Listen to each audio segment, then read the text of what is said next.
Hello. You are listening to the Carroll Connection with your host, Jared Carroll.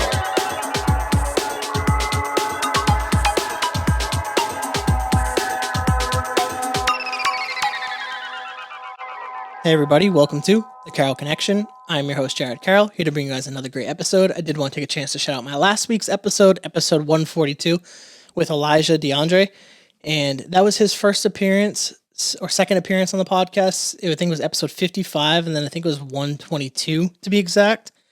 And that was his, this past basically, over a year, he's been living in Virginia, talked about his experience moving out to Virginia, why he moved out to Virginia, talked about the creation of the Spawncast podcast, his podcast, and we talked about him interviewing. We also talked a little bit about video games and some random conversational stuff that we just kind of went on a tangent the first 15 minutes. So it's just a fun conversation. It's always great to have people come back on the podcast and kind of just catch up on life and stuff. So if you want to check out that podcast, you could check it out at thecarrollconnection.simplecast.com, or if you want to watch the podcast, you can go on YouTube, search The Carroll Connection or Jared M. Carroll. Should pop up right for you. And if you want to be a guest or return as a guest, you could search The Carroll Connection on Instagram or at Jared M. Carroll on Instagram, and we'll link something up and try to give me 3 weeks to a month in advance to try to plan stuff out, especially with summer. A lot of stuff going on for everybody, so trying to keep that in mind. So just be patient with me, everybody.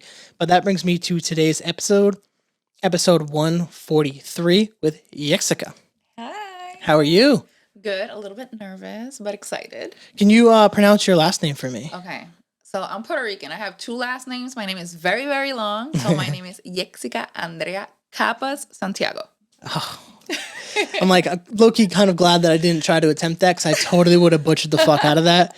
And that's my one biggest fear when doing podcasts is butchering someone's last name. I had one episode. I tell the story a lot, so sorry for the people that have listened to the podcast several times. But I had one episode where I had this girl, and I reshot the beginning of the podcast 5 times because I couldn't pronounce her last name right. And I was at least if I get the first name right and then allow them to pronounce their full name, I think that would be great. Yeah, that's good. But kind of tell everyone just a little bit about who you are and what you're doing currently. Okay, so Yexcica Andrea, like I just mentioned, I am from PR. I moved recently. Well, not recently. It's going to be 5 years. But I'm an English teacher. I teach adult ed, and I work at a nonprofit. And from there, I needed to do something besides work, so I started doing content on Instagram. Perfect. And we have a lot to talk about here, and I have a lot of interesting questions to ask you just about your life and the content in general. I love that stuff. And shout out to Laurel. I actually didn't even notice that at first. Shout out to Laurel. Love that. That's the first episode that you heard, and we were able to kind of get in contact on Instagram and set this up. So shout out her, and shout out Claudia as well. You guys are amazing. Some of my favorite people. But how I like to open my podcast, I like to talk about family dynamic. Okay. And for the listeners, if this is their first time listening, I like to kind of explain why I do that. And we're talking about your life here. So I like to kind of use this analogy of when you're building a house, you want a great foundation. Mm-hmm. So when you're talking about your life in your early years, we want a great foundation to build your life story on. And like I said, off podcast, I like to go a little bit chronologically. So it kind of helps. Sometimes we'll go off topic and we'll go on different tangents, and that's fine. But I'll allow you to kind of just go off this, and whatever you're comfortable with, talk about your family dynamic. Okay. So it's a roller coaster ride. But I can start with the fact that I come from a very small family. It was just my mom, my dad, and I. Then fast forward from that is just my mom and I. My dad passed away when I was very young. I'm sorry to hear about that. Yeah. Well, it's been years, but I'm okay. And now I have a 10-year-old sister that could pass by my daughter. And she's my world, honestly. My dynamic with my mom, our relationship has grown into something very beautiful. When I was in my teenage years, I was kind of upset because I didn't have my dad. She was abroad studying. She was studying. I stayed with my grandparents from my mom's side. So I grew up. I say that I'm lucky because I have 2 sets of parents. I have my young, cooler parents, which my mom had me when she was a teenager. She was 16 and my dad was 18. So I have that type of parents, and then I have my grandparents who are very old-fashioned, who are very Catholic. So you can only imagine, right, having teenage parents and then having very like formative, I don't know how to say it in English, very fuertes, very strong-minded grandparents. And that was my mom was like my best friend. I would call her like I can't believe you lived with them for this long. How did you do it? And then I would be with my grandma like, why is my mom studying abroad? Why isn't she here with me? So it was a big roller coaster ride. And now that I'm older, like I'm very appreciative of having those two sets of parents.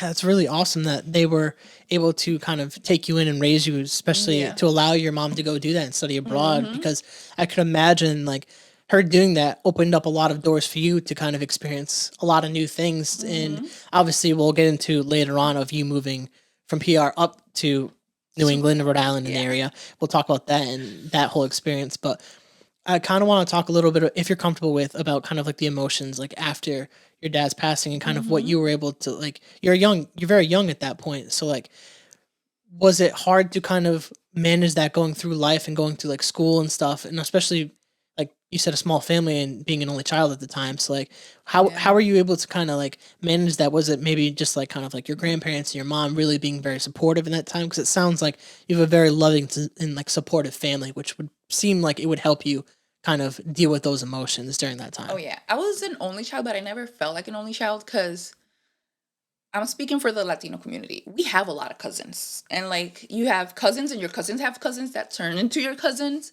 So it's more like I wasn't an only child because I had really close cousins that I consider to this day my brothers and my sisters that drove me crazy. I would lock myself in my room. I would kick them out. So having that environment of them being around, I never really felt alone. It was a big change. I was 11 when my dad passed away. He was only 29. And the hardest thing is that I turned 29 last year. And I was like, carajo, I can't believe I'm my dad's age when he passed away.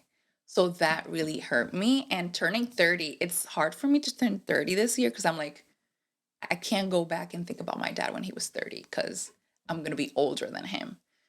And my mom is definitely there. She's always said, your dad is always with you as long as you always remember him. He's not here physically, but he's in your heart. He's in your spirit. He's in your mind. And you look a lot like him. So just if you miss him too much, just look in a mirror. And I'm always very appreciative and very grateful that my mom always said that. And to this day, my dad only has one brother, and I visit him maybe once a year or so because he lives in North Carolina. And we talk about my dad, and he's like, how do you remember so much when he passed away when you were 11? And I'm like, first of all, I have a good memory. Second of all, my mom always kept talking to me. She's like, I don't want you to stop talking about him just because he's not physically here. And I've created this tradition where every year on his birthday, I do the stuff that he likes or he liked. So he was a pizza fan, and I always eat pizza on his birthday. I always try to do something. If I can't fly to PR because tickets are very expensive, especially during his birthdays in March, and usually it's like spring break or whatever. So I'm like, spring break and PR is very expensive. So he loved New York. I'm not a big fan of New York, but he loved New York. So whenever I can't fly back home, I take a trip to New York and eat pizza there. And I like visit the places that he used to like. I listen to the music that he used to like. And that's my way of still honoring him and still feeling like he's here.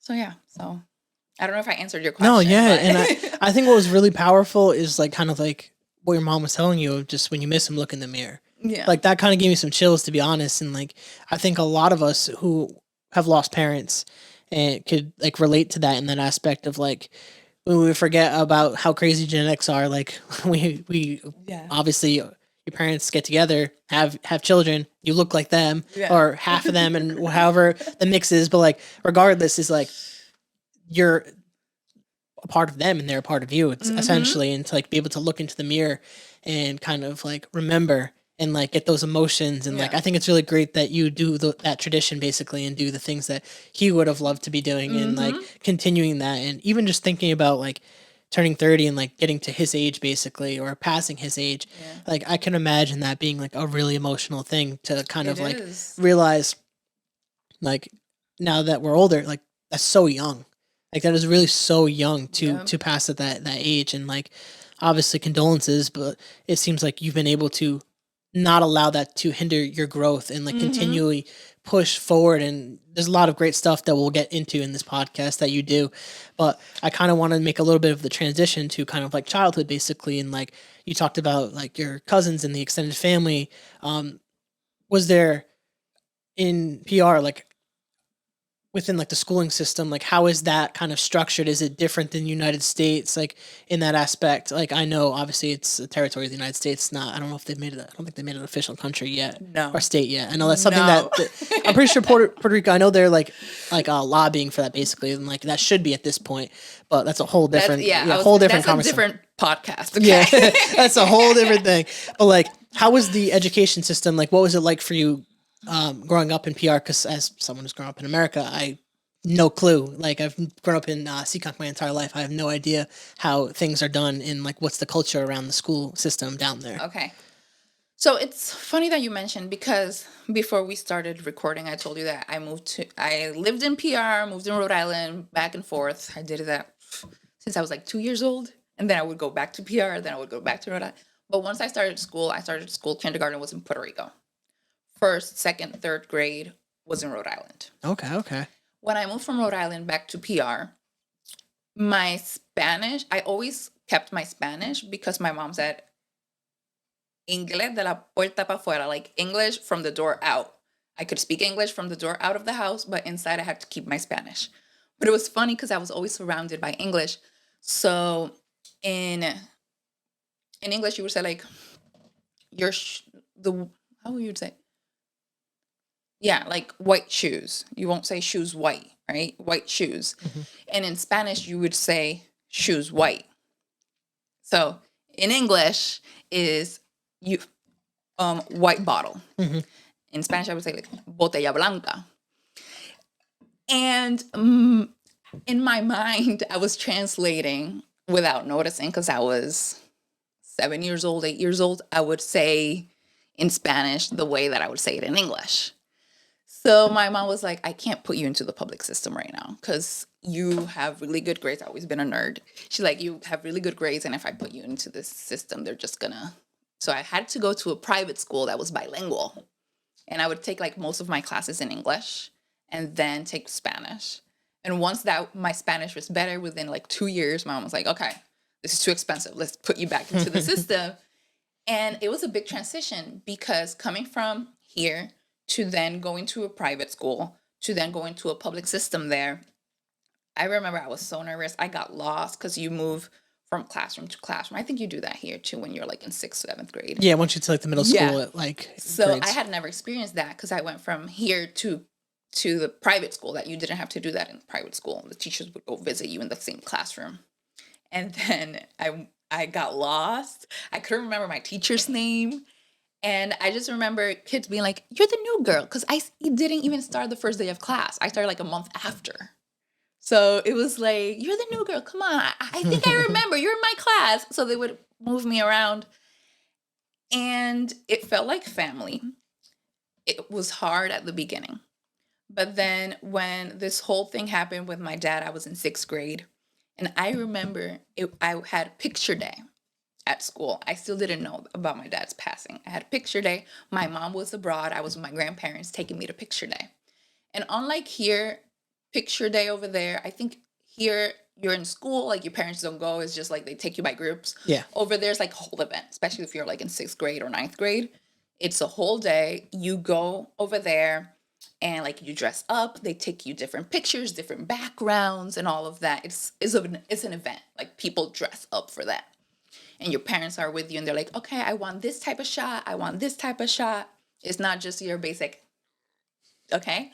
So I get there, I get late, and I feel like all the teachers are being super nice. Like they're always nice. I was like the teacher pet. So everybody was very nice. But I was so happy. It was like my perfect day. I remember I went to picture, and when I went, everybody was so welcoming. more than usual. And I was like, something's happening, something's weird. But I was so happy. All the teachers were on me to the point that it was such a community that to this day, I still have communication with the group of classmates that were with me that day. And I'm 29, I was 11. We still talk, we still know each other. And I went to high school and all of that. I went to college. And I can tell you that that group of students that were with me in 6th grade are still like the core of me. High school, I hated high school. I probably talked to 1 or 2 people that were with me in high school, but I still have communication with more than half of my class from 6th grade. That's crazy. And like the fact that it was during that time of your life too, where it's very difficult, that probably plays a role into the significance of the people that you had in your life at that time, and they rallied around you and like were able to probably better understand you than anyone else going forward, because anytime you go through trauma or something like that with someone, then that relationship tends to be stronger, which allows the bond to grow further and further. And that's really great to hear that you're able to still have that relationship, especially nowadays where as we get older, we tend to lose the connection with people that we went to school with. And then you just see like so-and-so is getting married or so-and-so's having a baby. And it's just like life just progresses. But to be able to have that, like that constant like communication here and there and to keep up with each other, I think that's really great. And I do like the fact that they make a bigger deal about picture day. Like that's actually a really cool thing to me. Yeah. Like it kind of like now that I kind of like am older and think about it, like it would be so much more like valuable and beneficial to have that experience, to have those pictures, and like it would probably mean a lot more, especially to like my parents or like grandparents, to have those really nice pictures when you're making an actual event versus just like you said, the fucking little like smile on a bookcase, and like you get like one bad photo and then you like, oh, do I really want to retake it? It's a hassle to retake it, and they make this whole the retake day, and it's like this whole freaking thing, and that sounds so much better, and it sounds like they actually care. Oh yeah, they give us like props if you want to use props and like feather stuff. It was cool. And another thing that I do want to add about the PR system in schools and stuff, the food. Don't even get me started with American school food versus over there. We get our arroz, our habichuelas, we could decide between milk or juice, or back then when you're little, obviously you want the hamburgers and all of that, but now you're looking back and you're like, I really had nutrition over there versus when I was in school over here. So it was a big difference. I can imagine being just a lot cooked food, and just like the variety too is probably way better. Cause like I would say the last like decade, the school systems here like definitely changed. I think Michelle Obama introduced a whole new like get healthy kind of thing, and that changed the whole of kind of what was served in lunchrooms, because they wanted to get healthier and all that stuff, which is great until you look at the food that they're throwing in the cafeterias, and they're just like terrible. And it's like, that's why I would bring my own lunch in those cases. Don't kids have to pay for lunch? Yep. Here? Yeah, in PR you don't. And you can even repeat once you because for some kids that's their whole meal. Like you don't know what's happening back home and all of that. So they were allowed to repeat. If they wanted to have seconds or thirds, they could go back and have more food. Yeah, they would only offer like a discounted lunch basically if you were in those positions, which I'm like, that's kind of crazy that. And then they would have so much leftover food. My mom ended up being like a lunch lady as we got older. She was a stay-at-home mom, and then as we got older, she ended up becoming like doing like the sandwiches at my high school, so she could be on the same schedule with us basically. And like all my friends would go to the sandwich line and get hyped, and I played football, so all my football friends would go, and then she'd get their sandwiches, put more meat on their sandwiches and stuff like that, and they loved it. But every Friday she would come home with like calzones, cookies, like extra stuff, and it's like, in my head, I'm like, I'm glad that I'm getting them, for one. Two, I'm like, if they have this much left over, I wonder how much is actually thrown away they could have just given to some of these kids that actually would want it. Because like you said, there are a lot of these kids who are going to the schools who maybe have their parents are both working, maybe only have one parent, maybe with their grandparents and they're working, and they don't get like the constant meals all the time, which that would be a huge benefit to them. And that's kind of a real shame for the American like education system, especially you can get into healthcare and all that stuff that kind of correlates towards that, and that's very unfortunate about the way that they do it and turned it into kind of like. I mean, I get that you want to have money coming in to pay for the food, Yeah. but you would think the school system would be funded correctly to be able to cover for that for kids like that. It's just a whole different topic. I do want to kind of take a little bit of a turn into kind of like that senior year aspect and kind of like you're getting ready to graduate and like all the emotions. This is the time of year where everyone's graduating. Kind of talk to me about that experience and then the kind of the fear of the unknown almost in the sense of like what's next? Like why did you go to college? Why not? Like did you weigh those options? Like what was the path for you that you felt like you needed to take? Okay, first of all, I hated high school. I My experience in high school, I just think it was very toxic in the sense that I was in an all girls group. And when you're in high school and you're going through like puberty and all the emotions and all of that, and then just put all the girls in one classroom, you can only imagine.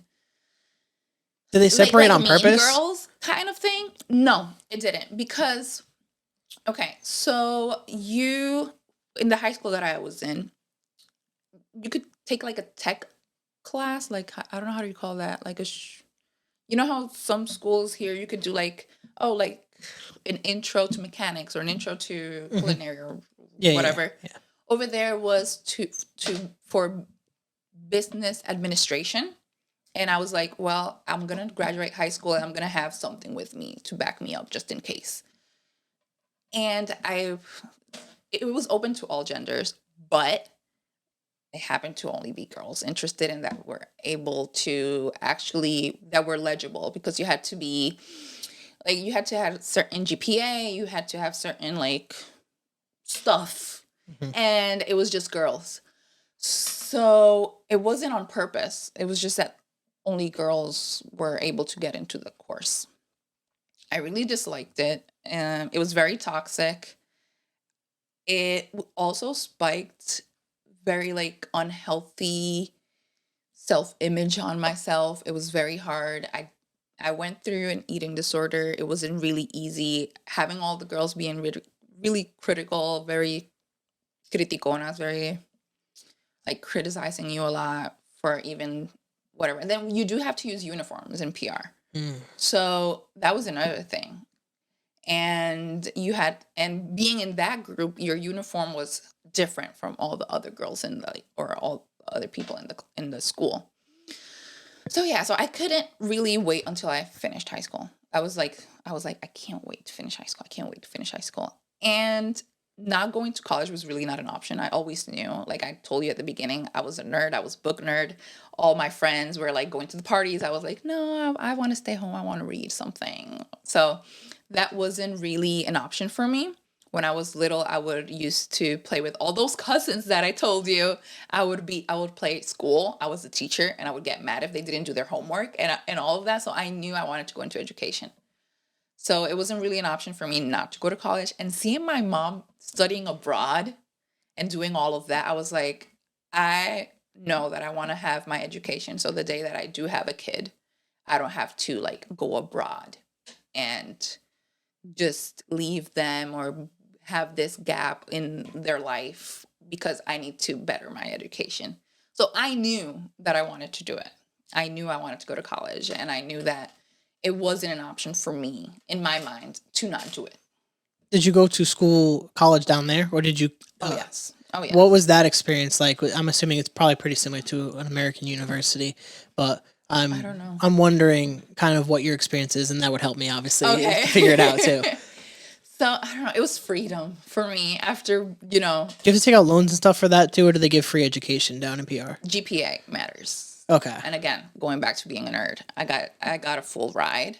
That's amazing. Because I was in the UPR system, which is like the highest university in Puerto Rico, and you do need to have a certain GPA to get in there. And whoever gets into that school gets a full ride. If you have like low income parents, and like I mentioned, my mom was studying abroad. My grandparents weren't really my tutors or anything like that. Is that how you say it? Like they were my legal guardians. Yep. Yeah. So I did get the full ride, and students that had a good GPA would get a full ride. And then those that did get that had good GPAs, but their parents were like more working class, more wealthy, they would have to pay like a percentage of it. But there are expensive schools in PR, but that one is what like Puerto Rico University is known for, and it's the best. And I was in it. So. That's awesome though that you were able to kind of go there on like a full ride, and like that's so amazing, especially nowadays where like right now the hot topic too, especially politically in America, is like student loan forgiveness and student loans in general, and like how what's the word I'm thinking of? It's kind of like you get a student loan, and it's one of those. It's the only loan, as far as I'm aware, that you can't go bankrupt on, which means you can't kind of like default on. So you have to pay that regardless of your finances for the rest of your life, which is like very scary for people that are going to school. You're 18 years old. You don't know. You're like, oh, it's cost me this much to go to school. They're like, here's all the money to go to school. You're like, okay, sign the loan. And especially now with the interest rates, as someone who is accounting and does finance and numbers, basically, like I could tell you, like a lot of people don't understand how that kind of structure and how that system works, because that system will keep you trapped and it will keep you broke. Because if you, especially in a lot of universities, if you choose the wrong degree and it's not a degree that pays a lot, and you just paid 40,000-50,000 for a semester, like, and that adds up every single, or a year, 40 adds up all the way through, you're kind of screwed, especially if you're not getting that money back. So that's amazing that you were able to kind of get that ride and be able to do that. But don't get me wrong, I did get student loans because I did my bachelor's and my master's. During my bachelor's, like when I was in year 3, my bachelor's, I finished it in 4.5 years. In year 3, my grandpa was frustrated because school was taking too long, and he didn't want to help me pay like my apartment anymore and all of that, because he really didn't go to college. So he really didn't know what it meant to have a long wait in school. So he's like, it's taking too long. Like, you need to get out of there and get a job. I can't help you financially anymore. So that's when I'm like, what? I started crying. Looking for jobs over there was very hard. And then I was like, F it, I'm going to get a student loan. So I do have student loans, but it was for survival more than for school. Yeah, that makes sense. And it's not like I can't compare it to the American debt, like schools here. No. Yeah, it's pretty bad. Like lucky for myself that I went and got a degree that teaches you about this stuff, and like I do work with that type of stuff, so like I actually understand it better than probably most people do. But I mean, when you're 18 years old and you just want to get the college experience, which they talk about so much in like movies and TV and just in culture and stuff, that right now more than ever it's becoming a real serious question that people are having, is like whether to go to school or not nowadays. I mean, when there's just a lot of people are quite frankly just kind of lazy, and they don't want to do manual labor jobs, and a lot of these trade jobs that we have, like plumbing and like electrician and stuff like that, like we need these jobs as a society. And like what our school systems have done is directed everyone towards education, which is not a bad thing. But when you're sending everyone that route, you're going to create a need for that eventually when those people age out. And that's what we're probably going to see in the next several years, is people with degrees that are kind of like, well, what do I do now when jobs are filled? Unemployment rate can skyrocket, and jobs like those, like hands-on jobs, are going to cost more for those services because there's less of them to work. So it's going to be an interesting dynamic to see in the next several years where our country goes in terms of school and like college education, because it's a very tricky discussion. It's like it begs the question, is like, shouldn't this kind of be at a discounted rate, or should it be free? Should education be free to everyone? And I know a lot of other countries in the world do have free college education for people. But obviously, when you think of the world scheme, like the population scheme of the United States, is it possible? Can they do that? Like, can they move the money and do all that stuff? Well, I don't have the answer to that, but it's an interesting question to see where they go with education. And in terms of what we're speaking about education, that's the career you chose. So I'm kind of interested in to kind of like how that's been for you, and like why did you go down the path that you did with education? Okay. So again, my cousins. I think they played a big role in that because I was an only child and I relied a lot on my cousins. So I used to play teacher and I really enjoyed it. And it clicked to me because I was teaching my my second grade cousin stuff that I was learning in fifth grade. Because I was like, well, that's what I'm learning. I'm practicing it with you. Teachers wanted him to go up a level. His mom was like, no, like he just plays teacher with his cousin. Like he's not going anywhere. Then when he went to third grade, they wanted to put him up a level again. And he always went to me like, you're teaching me really good. You're teaching me really good. Like teachers want me. And he would get bored in class and they would ask him like, why? He's like, because I know this. And they're like, how do you know this? My cousin teaches me this. So I feel like I was good in that sense. So I always had like that hype, like, oh, I'm going to be a good teacher. I know that's going to be good. My parents, when we moved from PR to here, and I was 5 years old, I knew nothing of English. They didn't know anything of English. And I asked them to watch cartoons in English so I could learn English. And when I started learning English, I would do index cards with words in English and in Spanish in the back. And I would go like, how do you say this in English? And like give them tests to see if they would actually know. So it was just like a vital part of my upcoming. And then when I was in PR, I did ninth grade, then I did high school, but I was still a student because I went straight from my bachelor's to my master's. And during my bachelor's, I took master credits so I could finish my master's before, like faster. When I was in my master's, I got an opportunity from one of my professors. They called me, Yex, we have an opportunity for you. I think you're going to be really good teaching English to adults. And I was excited, but I was so nervous because age is a big thing in Puerto Rico. So the older the person is, the more respect you give them. And I was 21 and I was going to be teaching people that were older than my mom.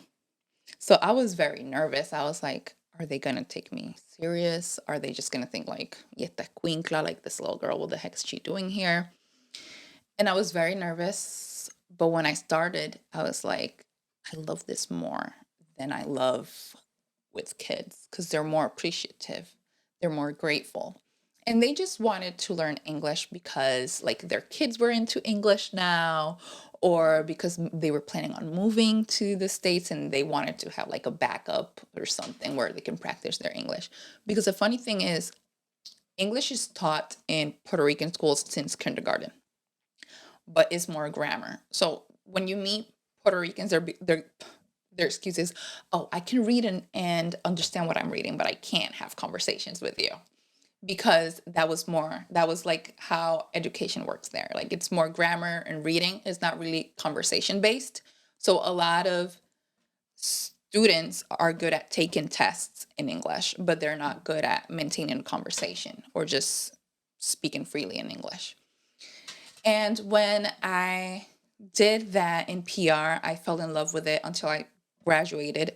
And I was like, I want to do this when I move. And I moved here. Fast forward, I moved here. I did a summer program in Braintree, so like in Boston.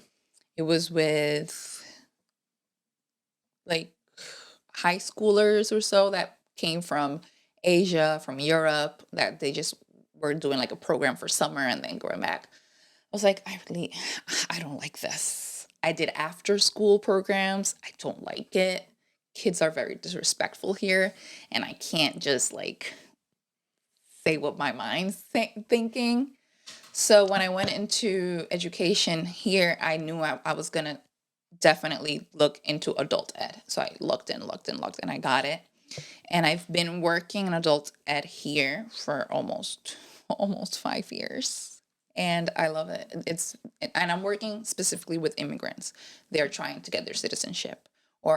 And I have a class that is targeted to parents, specifically mothers that are stay at home and they want to better their education because they want to be able to get their citizenship and give it to their kids because they moved with their kids from their country. And it's very fulfilling. I was gonna say that definitely sounds like a extremely fulfilling role to be able to help immigrants earn citizenship. Like that's that's a huge thing to be doing, and to be giving your time to that. And when I'm talking about passions on this podcast, that's the type of stuff that I'm looking for when people are talking about it. Like when you're talking about teaching and helping people, you light up differently. And that's exactly what I say when I talk about passions with people is people light up as soon as they start talking about passions. Obviously we're talking in the beginning part, we're talking about your life. It's a little more challenging at first getting there. And then as soon as you hit the thing, you take over. You could tell. It's that helping people learn the language and how to speak it, how to have conversations, how to read, write, and that's going to help them further their entire lives, especially in America when you're helping, because it's probably a huge transition. I always say it's harder to learn stuff when you're older. So that curve is probably a lot more challenging for them to try to understand, because there's a lot of things about the English language and grammar that just don't make a lot of sense. When I've seen a lot of the comparisons that people do on social media, and it's this is kind of wild. It's just random, and then don't even get me started on the lingo and the slang that different parts of the country have. That's a whole different thing. But being able to do that for especially older people instead of just the younger teens and children, that sounds like it makes a lot of sense when you're talking about they're going to appreciate you a lot more because you're allowing them something really important to get something really important to them versus a lot of the times the kids just don't really realize, they don't understand the implications of their education. It's just one of those things that until you're older, you don't really get. So to be in that position, I mean, kudos to you, props to you, round of applause. That's extremely beneficial stuff to society. And that's amazing. No, and not only that, for them seeing me as a Latina and not just as a, no offense, a white person, just, a gringo or a gringa teaching them, they their barriers and their guards go down. They're like, okay, I can make my mistakes because you're still going to understand me. You're not going to be like, I don't get your accent or your accent is too thick. And that's rewarding for me because it feels like home for me. And I haven't given class to a lot of Puerto Ricans here, but just the Latino community is one. So it feels very homey to me when I teach class. And something that's very interesting is that when I first started work where I currently am, it's a nonprofit organization. When they interviewed me, they told me our policy is English only policy. And I said, English only? My thesis back home in my master talks about the importance of using the students' background language to actually understand and learn the language. They're like, no, we're an English only institute. I'm like, okay, I could do whatever the F I want in my classroom. So I got there and I always told my boss, it's the institute, but not in my classroom. I'm not going to do English only. I understand the importance of always talking the targeted language, but I'm not going to stop my student from wanting to communicate with me their needs or their frustration in their mother tongue. And now, after the pandemic, they realized the importance of it and the policy changed. So I always tell my boss, I know I had to do something with that. And she always laughs. And I'm like, I know I had to do something with that because now they're not in English only. Because they said that they noticed that through the pandemic, when we're doing online classes, they needed to talk in the student's mother tongue to be able to help them turn on the computer, log in, understand Zoom. Because if the student isn't understanding in English, whatever the heck you're saying, how are you going to be able to communicate with them in English to get on Zoom when I'm telling you it's a range of they're from 22 to 75-year-olds. So the 22 is going to understand it like that. But give a computer for the first time to a 65-year-old. They don't understand English. They don't understand tech. What are you going to do? You're going to target in their home language. Yeah, they're going to struggle. And it's they're not going to truly understand that how to actually all do that. Let me just turn this camera off. Okay. Technology problems. This is the part of the live podcasting. But I wanted to say, like, I didn't definitely don't take offense to that because, like, I obviously makes more sense. Like, it's the relatability factor. Like, if you're someone's teaching you something and you can't relate to them, it's going to be harder to receive the information. Like, it's just a known fact. It's like if someone's just preaching to you about whatever and there's not that connection there, they're just going to be like, well, who is this person? It's going to feel almost like being talked down to, like you're less than almost. Oh, yeah. And like people are not going to receive it a lot better. So you being in that position to actually relate to a lot of them is going to allow them to really open up and express themselves. And I think that's really more beneficial towards them in like actually progressing their education and understanding. And I think that's like completely fantastic.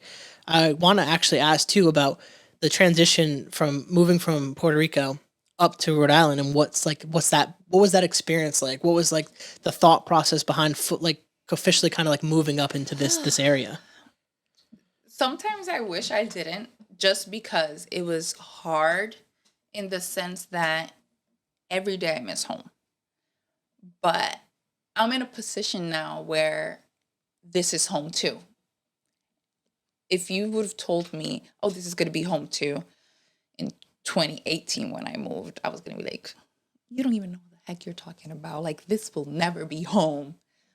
But like, I have a house now. My husband and I, we have our little bubble that feels like our home. And even when we go back home, we're like, we miss our little space, you know? It was hard at the beginning. I think I mentioned it to you before we started recording. It was hard for me to make friends here. And being a teacher in adult ed where people are older than me and they're not really from my community, they don't look like me, they don't talk like me, it was hard to connect with them. And Americans are very serious compared to like Puerto Rico. We joke a lot, we dance a lot, we party a lot. And Americans, they're kind of boring in the sense that we always have a party for everything. Like, oh, because they're like, oh, you graduated, woo. Oh, you just got fired. That's okay. You're going to get a better job. Don't worry. So over here, everything is very serious and very structured. So for me, it was hard just to be able to make friends back home. I have friends that I can count with one hand, but I know that they're always there. And they're either from my neighborhood or from college. And it's an island, so it's just a quick drive. It's not like here that it's like in New York. Oh yeah, New York's 3 hours away. It's like, I'm not going to drive to New York just to see you. I'm sorry, I love you, but I'm not just going to drive there. And it was very hard at the beginning. The weather, it's always tropical over there. New England has only like 2 months of hot weather here. The rest is just cold or muggy and icky. So it's very hard here in that sense. And I mentioned before that if it wasn't for like my gym community, I wouldn't be here, as the sense of being happy where I'm at. I'm happy with my family, happy with my husband, my dog and my cat, my mom, my sister, and all of that. But I didn't have a community outside of my house. And I was working out at a gym by myself and I was bored and I was tired. I didn't even want to go work out anymore because I was only with myself. And everybody has, when you're in a gym, everybody has their like headphones, everybody's in their own bubble because you're concentrating on what you're doing. It's not really to mingle. So I started actively looking for gym classes, for boot camp or anything like that. And that's when I jumped into Laurel and I was very happy with the community. And it wasn't like we were hanging out and going out, but I was looking forward to the classes. So I started going to the gym 6 times a week. I was going to all the classes. That sometimes I would go twice in a day just because I wanted to be out and be surrounded by other people.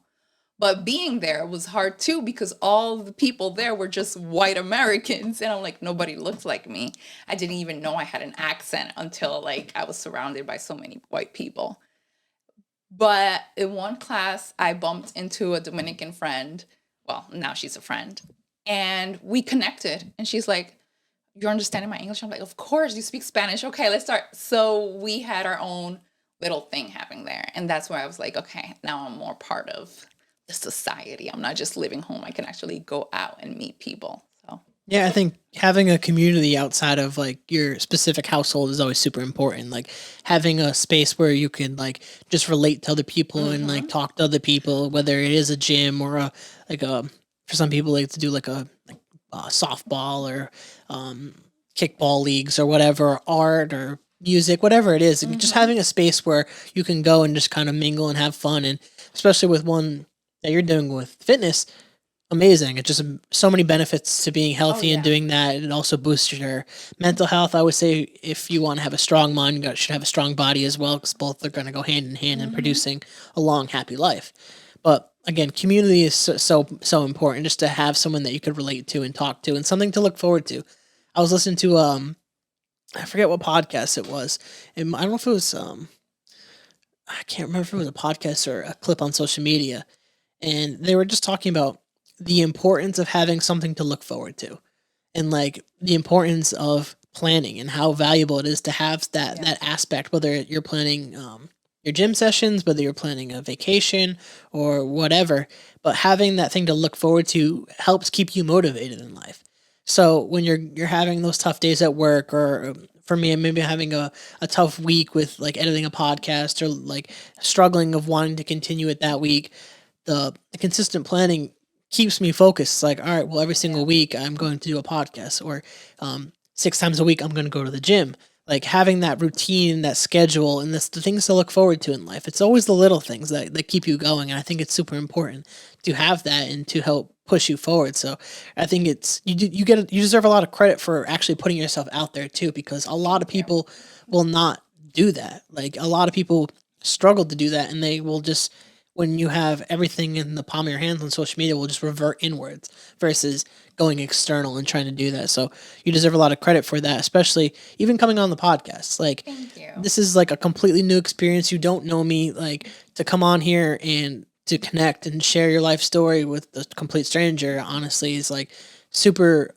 amazing to me. And every time I have someone on the podcast that's willing to do that, it's in a weird way, it's a little bit of validation that I've created a space where people feel comfortable and Yeah. like accepting to want to share stuff. And I think that's the greatest thing in the world. And I think it's a great gift that I can give back to people in your life that will listen to this podcast, to hear a side of you that they might not have gotten in a Mm-hmm. different conversation, which is my like favorite part, is to see that aspect too, is your family, your friends, to kind of listen in and to get that picture. I want to kind of start. We're getting towards the end of the podcast. I want to get into the social media stuff a little bit. Okay. Kind of what made you get into social media? What created that drive to get in there? Because we talked off air of like how it is that hurdle to kind of just start posting. Yeah. So I moved here 2018. 2019 is when I started building my community, my friends. 2020, the pandemic happened. I was locked home. It was hard. My husband had just gotten laid off a week before everything closed. So we were dealing with all of that. And I started just in my personal Instagram, I started like posting makeup stuff and just different things that I would just talk with my phone to people in my personal IG, and my friends and just different people that I hadn't really talked to were like, why don't you create content? I really like what you're saying, or your makeup looks really good, or this or that. And I was just like, nah, nobody's really gonna care about that. So I just kept like putting it in stories, or like I'm just preparing something. So I would put my phone and be like cooking and talking. And I would keep getting stuff like that. I was like, no, I'm fine, I'm fine, I'm fine. Fast forward, my anxiety spiked. Everything was going really bad mentally. And my husband was a huge support. And he's like, you need a hobby besides just closing yourself in the room and doing your makeup alone. Like, you need something to do. I don't want you to go down that deep rabbit hole. And he really pushed me. He's like, Mommy, do something with this. You can, like, even if it's just for your close friends, you could do it in private. You don't have to do it public. People could just, who are interested in whatever the heck you want to do, they can just contact you, and like you can add them. If you don't want everyone to see you. And my best friend also like, you're good at it, do something. And they really pushed me and motivated me. And I was like, but what am I going to do? I don't know what to do. And my name is also very long, and I love using my full name. And I'm not just going to put Yexcica Andrea Cappas Santiago on a page. And they started helping me with names. My best friend, Paula Nicole, that I love you so much, she actually told me, like, think about something. We started playing with Medusa and Hebe and the meaning behind them and beauty and all of that. And I was like, okay, I want a safe space. I went through a lot mentally, physically, and I need something to get me out of this hole. And I want to listen to my husband because he always says I don't listen to him. So I'm like, I want to listen to his advice, and my best friend. So maybe I could do something. And I did, and people responded nice to it. And I just kept going. It was hard at the beginning because I didn't understand how to edit the reels, how to do voiceovers, how to save the voiceovers. It was very, very hard and very frustrating. And then I'm a planner too. So I would always be like, this day I'm doing this day I'm doing that, this day I'm doing that. And it has to be by this hour, and it has to be posted by this time. And it was hard because I'm a teacher as well, and I go to the gym as well. So finding a gap to be able to post every day, I posted every day for like the first 3 months. And then I went down because you don't get a lot of views. Like the first one, you get a lot of views and you're really excited. You're like, oh, I'm good at this. And then you really put your time to one of them. And then you just get like, if you're lucky, 100 views. And I was like, but this is better than this one because I actually put effort on this one. And I planned this. I was thinking about this. And it took me more time to edit. And I was just like, I'm not going to do this. And my husband's like, do it for fun. Don't do it for views. Don't do it thinking on anything else. You enjoy it, right? Don't take it as a job. Do it as a hobby. And that's when it clicked. I'm like, okay, I can do this like that. Thank you. Because and it's not that I don't take it serious, but I don't take it as serious as when I started. You see a lot of people that post stupid random shit and they go viral. And then you're talking about mental health. You're talking about feeling good with yourself, self-care. You're talking about easy things that you can do. Because a lot of my friends are like, I don't eat breakfast because it's hard at waking up, cooking, and then going to work. And I'm like, no, you could do snacks. So I started like doing little videos of stuff that you can actually prepare the night before and have it in the morning on the go. And stuff like that I feel that are meaningful. And it was hard to see stupid random shit going viral. And then you're putting your time, your effort, your energy, and then you get like 100 views. And they're probably like your mom, your cousin, and all of that. So it was hard, but now I do it for fun and I enjoy it. And I still put my time and effort to it, but I don't care about the views as much as I did at the beginning. I think that's so much healthier too. As someone who creates content, I know exactly what you mean by that. Is like, and they do that on purpose. The first like few videos might just pop off in views, and then they go way down. And TikTok is notorious for doing that. And part of their strategy with doing this to get you addicted to posting. Mm-hmm. But obviously, in some instances, it's going to derail people from wanting to post is because they're not getting views. And I had so many instances on TikTok where like I would actually try to make a good video and like it would do horrible. Yeah. And then like the one that like I just threw up, like just last second, grabbed the screenshot of something, posted it, it would go viral. I'm like, this makes no sense at all. Mm-hmm. But it's like the consistency aspect of doing it and like continually doing it and then getting to the point of just doing it because you want to do it for fun. Yeah. And I think that's the healthiest way to approach any type of content creation is like do it because you want to do it, not because you're trying to get views or trying to get likes or get clout or some other thing, because people will see it and feel it in the content when you're trying too hard. Mm-hmm. And when you kind of lean more into your authentic self and you kind of just post what you feel and say what you feel, it's going to resonate with more people. And when you're doing that, that's where you start to create the small communities, which become way more valuable than having large communities. Is like, I saw my TikTok when this was like really back then when I was posting like that, I created a really small community of people that I connected with. And I focused on like talking to them when I do lives and stuff like that. Or if they would comment on a TikTok, I would respond to them specifically and not to like someone else in the comments. It's like having that small community that would rally behind you as a person and not just the content, because that was like more rewarding was people that saw you as a person and not just as a creator. Because like we're people. We have feelings, we have bad days, we have good days, and like when you have people that relate to that aspect and see you for the person you actually are, it's way more rewarding than just like, oh, you're the creator that I saw on Instagram, or you're the person I saw on TikTok or Twitter or whatever it is.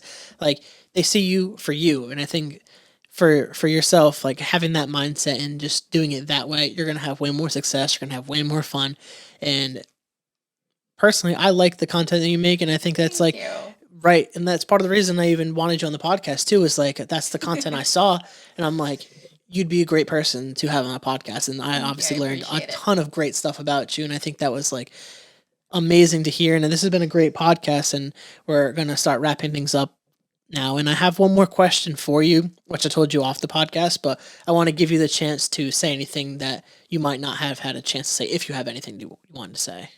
I don't be don't be scared to start all over, because that's how I had to start all over when I went from PR to here, and things take time to feel better and to feel home, but you'll get there.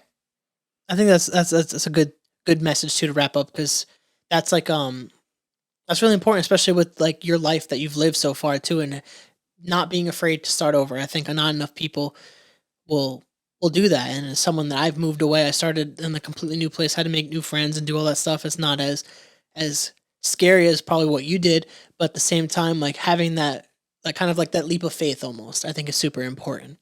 But this has been a great podcast. I do have one more question for you, and that question is, what would your advice be for someone who wants to pursue their passion? Just do it. No, okay, I knew you had to do it. As soon as I saw you wind up, I'm like, here we go. You're going to do it to me. No, for someone that wants to start, again, just do it. Don't be afraid to do it. And if you're scared, use that as your power. I was scared to move here. I was scared to make friends, but take it, cógelo de las manos, like take it on your hands and do it. I didn't want to stay lonely with no friends. I got a gym. I found friends in the gym. If you want to start something, don't be scared and don't do anything. Be proactivo. How do you say that in English? Proactive. Proactive. Thank you. Be proactive about it and agárralo de las manos. Perfect. I think that's an excellent way to wrap it up. And what does that translate to English? Grab it with your hands. Perfect. Yeah. That's amazing way to wrap this up. This has been an amazing podcast. I want to say thank you for coming on the podcast and giving me some of your time and sharing your story with me and anyone that listens. I really appreciate anyone that has the courage to sit behind a microphone and some cameras and do this. Thank you for the opportunity. Of course. And if you ever want to come back on the podcast, you can just hit me up and we can always do another podcast in the future. But for you guys, if you guys like the podcast, please rate, review, subscribe, share it with your friends, share it with your family, share it with your grandma. You can check it out at thecarrollconnection.simplecast.com. Also, Apple Podcasts, Spotify, and all the major listening platforms. And if you'd like to watch your podcast, search on YouTube at The Carroll Connection or at Jared M. Carroll. Should pop up right for you. And if you want to be a guest or return as a guest, hit me up on Instagram at The Carroll Connection or at Jared M. Carroll. And we can set that up. So, till next time, guys. Peace.